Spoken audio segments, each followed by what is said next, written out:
when we say goodbye, we can't know if this is the last time we will ever see. You should never greet someone casually or say goodbye to someone casually. And that lesson came from that experience.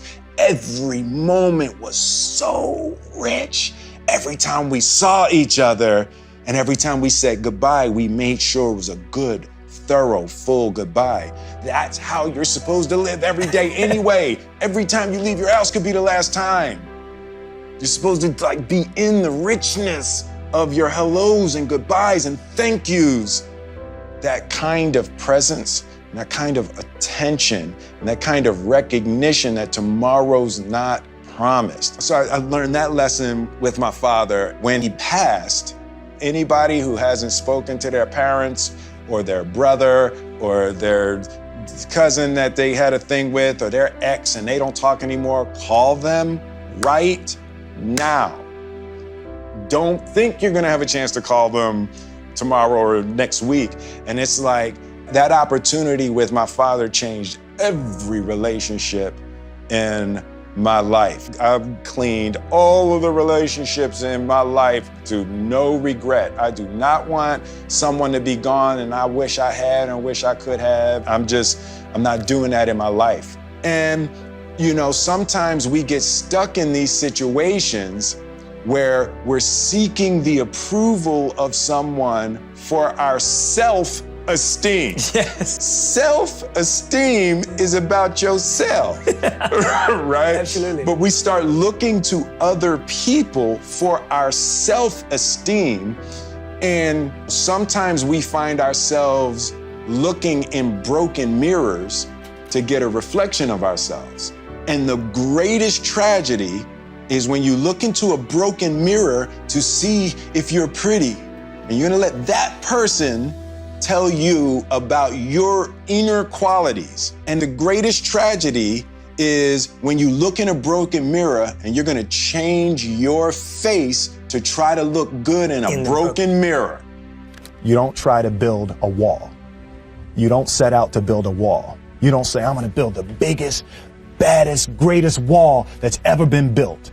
You don't start there. You say, I'm gonna lay this brick as perfectly as a brick can be laid. There will not be one brick on the face of the earth that's gonna be laid better than this brick that I'm gonna lay in this next 10 minutes. Yeah. And you do that every single day. And soon you have a wall. And soon you have a wall. Yeah. And I think psychologically, the advantage that gives me over a lot of people that I have been in competition with in different situations is it's difficult to take the first step when you look how big the task is. The task is never huge to me. It's always one brick. Me too. I realized that to have the level of success that I want to have, it's difficult to spread it out and do multiple things in order to be world class. And I've made a decision, I want to be world class. It takes such a desperate, obsessive focus to excel on the level that I want to make movies. I'm realizing that in order to move people in that way, in order to touch people in that way, you really got to focus with all of your fiber and all of your heart and all of your creativity. And so that's where I am with making films right now. There was a real period in my life that I had to struggle with, we can win or I can be nice. Pick one. And different people pick different things. Right. For the type of material world climbing that I did for a big chunk of my life, it was military minded. We're gonna get that flag to the top of that hill and you are gonna help or you're not gonna be here, right? So that's one mindset. And then after I got the flag to the hill a couple of times and kept getting the flag to the hill and realized that you don't feel good and you've scorched earth around you and nobody's really happy. And then I started to have to question that mindset. I had equated winning with happiness, right? It's like, we're winning, what is y'all problem? There's actually no reason to be scared. It only just ruins your day. You don't have to jump. And then in that moment, all of a sudden, where you should be terrified is the most blissful experience of your life. And God placed the best things in life on the other side of terror. On the other side of your maximum fear are all of the best things in life, you know? At the center of bringing any dream into fruition is self-discipline. You know, something as simple as food and eating. It's not about your body as much as it is about your mind. It's getting command of your mind to be able to choose actions that are in your own best interest. Every day we are choosing that's not in our own best interest, right? So if the world is attacking you and the world wants to fight you and the world's trying to hold you down, so you're gonna kick yourself in the balls? So you're gonna stop yourself from getting what you dream. Self-discipline is the center of all material success. You cannot win the war against the world if you can't win the war against your own mind. Greatness is not this wonderful, esoteric, elusive, God-like feature that only the special among us will ever taste. It's something that truly exists in all of us. Sitting with Ali, sitting with Nelson Mandela, it's very simple. This is what I believe, and I'm willing to die for it, period. It's that simple. Life is school. You're not getting the promotion you want at work, that's school.